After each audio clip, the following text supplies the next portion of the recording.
یہ ستمبر 1976 کا ایک دن ہے جب فرانس کے پیرس لی بورگیٹ ایئرپورٹ پر ایک جہاز لینڈ کرتا ہے جس میں دنیا کا وہ واحد مردہ ہے جسے پاسپورٹ جاری کیا گیا ہے، اور فرانس کا صدر، کابینہ کے ارکان اور فوج کا ایک دستہ ایئرپورٹ پر اس مردے کو سلامی دینے کے لیے پہلے ہی سے کھڑا ہے۔ آخر یہ مردہ کون ہے اور اسے فرانس میں کس مقصد کے لیے لایا گیا ہے؟ یہاں پر اسے گارڈ آف آنر کیوں دیا گیا؟ اور پھر اس کے بعد حیرت انگیز انکشافات کا سلسلہ جس سے کہ اسلام کی حقانیت کھل کر سامنے آ جاتی ہے، وہ کیا تھے؟ یہ سب کچھ ہماری آج کی اس ویڈیو کا حصہ ہے، تو چلتے ہیں اپنی ویڈیو کی طرف۔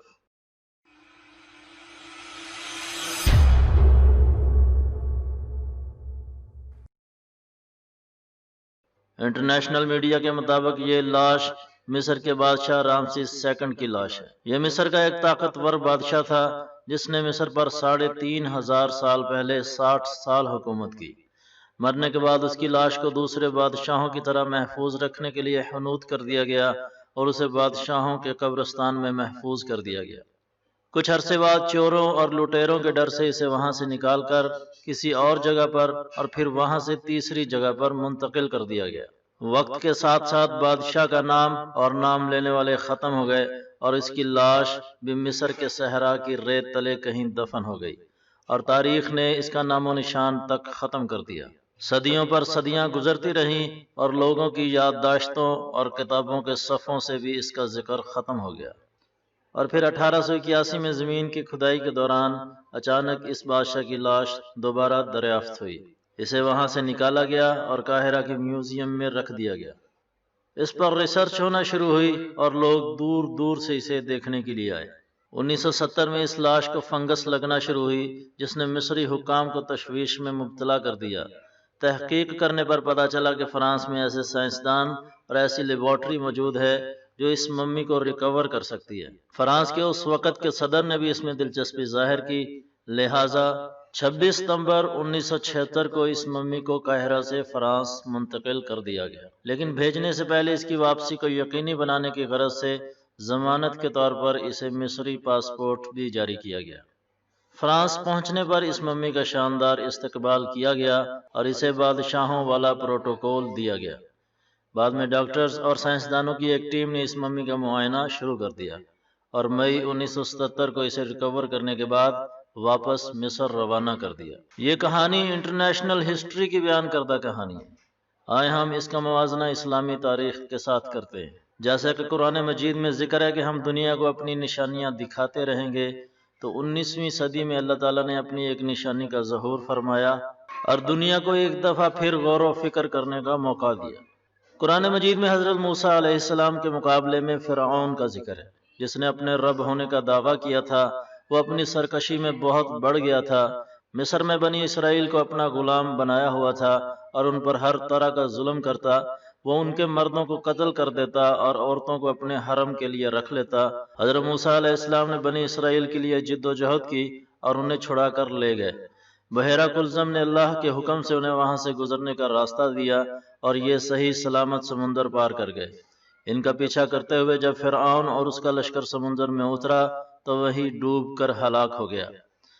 اپنے مقابلے میں آنے والے اس فرعون کے بارے میں اللہ نے فرمایا کہ تمہارے بدن کو ہم نے آنے والوں کے لیے نشانی بنا دی ہے اور ہم اسے باقی رکھیں گے، اور ہزاروں سال ریت میں دفن ہونے کے بعد بھی یہ لاش مٹی کا حصہ نہ بن سکی اور آج بھی دیکھنے والوں کے لیے عبرت کا نشان بنی ہوئی ہے۔ انٹرنیشنل ہسٹری میں رامسیس ثانی کے ڈوب کر مرنے کا تذکرہ نہیں ملتا۔